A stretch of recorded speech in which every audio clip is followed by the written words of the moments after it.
Saudi আরব ও ফ্রান্সের মধ্যস্থতায় নতুন করে শুরু হতে যাচ্ছে স্বাধীন ফিলিস্তিন গঠনের আলোচনা। যুক্তরাষ্ট্রের সাথে $600 বিলিয়ন চুক্তির পর ফিলিস্তিনের বিষয়ে সৌদি আরবের এই সরাসরি হস্তক্ষেপে হতবাক ট্রাম্প।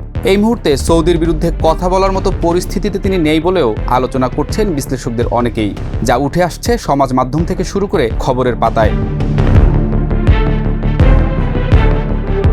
এই মুহূর্তে শুধু সৌদি নয়, ফিলিস্তিনের স্বাধীনতার পক্ষে সরব হতে শুরু করেছে সারা বিশ্ব।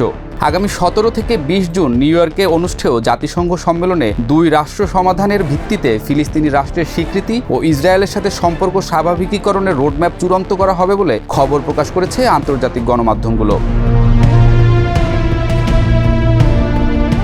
এই সম্মেলনের প্রস্তুতিতে ইতোমধ্যে 90টি দেশ ও 35টি আন্তর্জাতিক সংস্থা যুক্ত হয়েছে, যার মধ্যে জর্ডান, স্পেন, ইতালি, ইন্দোনেশিয়ার মতো দেশগুলি নিরাপত্তা ও অর্থনৈতিক পুনর্গঠনের জন্য পৃথক ওয়ার্কিং গ্রুপ গঠন করেছে। এই ঈদে জামা জুতো অ্যাক্সেসরিজের ডিসকাউন্ট।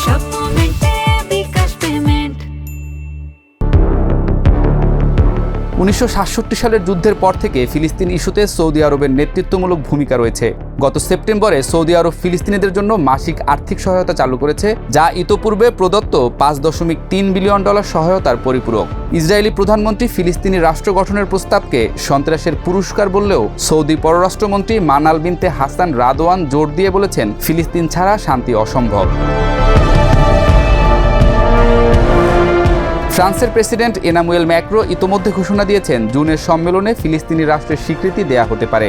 ফ্রান্সের পররাষ্ট্রমন্ত্রী জিন নোয়েল জর্ডান, মিশর ও সৌদি আরবের সমন্বয়ে 8টি ওয়ার্কিং গ্রুপ গঠন করেছেন, যার লক্ষ্য হামাসের নিরস্ত্রীকরণ, ফিলিস্তিনি কর্তৃপক্ষের সংস্কার এবং ইসরায়েলের জন্য আঞ্চলিক নিরাপত্তা জোট তৈরি করা। এছাড়াও ফ্রান্সের পরিকল্পনায় গাজার পুনর্গঠনে $50 বিলিয়ন তহবিল গঠন এবং ইসরায়েলি বন্দরে ফিলিস্তিনি প্রবেশাধিকার নিশ্চিত করার প্রস্তাব রয়েছে। ট্রাম্প প্রশাসন এই সম্মেলনের ফলাফল মানতে অস্বীকৃতি জানালেও সৌদি আরবের সাথে $600 বিলিয়ন বাণিজ্য চুক্তি স্বাক্ষরের পর থেকে আমেরিকার অবস্থান নরম হয়েছে। ইসরায়েলি মুখপাত্র জোনাসন বলেছেন, হামাসের উপস্থিতি ছাড়া আলোচনা অর্থহীন। অন্যদিকে ফিলিস্তিনি স্বাস্থ্য মন্ত্রণালয়ের তথ্য মতে গাজায় ইসরায়েলি হামলায় 54,000-এর বেশি নিহত ও 20 লক্ষ মানুষ বাস্তুচ্যুত হয়েছেন। এই সম্মেলনের মাধ্যমে 2025 সালের মধ্যে ফিলিস্তিনের পূর্ণ জাতিসংঘ সদস্যপদ অর্জনের সম্ভাবনা প্রকট হচ্ছে, যা ফিলিস্তিনের মুক্তির দাবিকে আরও বেগবান করে তুলবে বলে মনে করছেন অনেকেই। এই সম্মেলন শুধু ফিলিস্তিন ইসরায়েল দ্বন্দ্বই নয়, পুরো মধ্যপ্রাচ্যের ভূরাজনীতির মোড় ঘুরিয়ে দিতে পারে।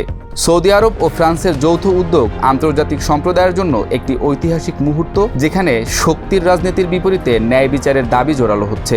তবে ইসরায়েলের সহযোগিতা ছাড়া এই সংলাপ কতটা সফল হবে তা এখনও অনিশ্চিত।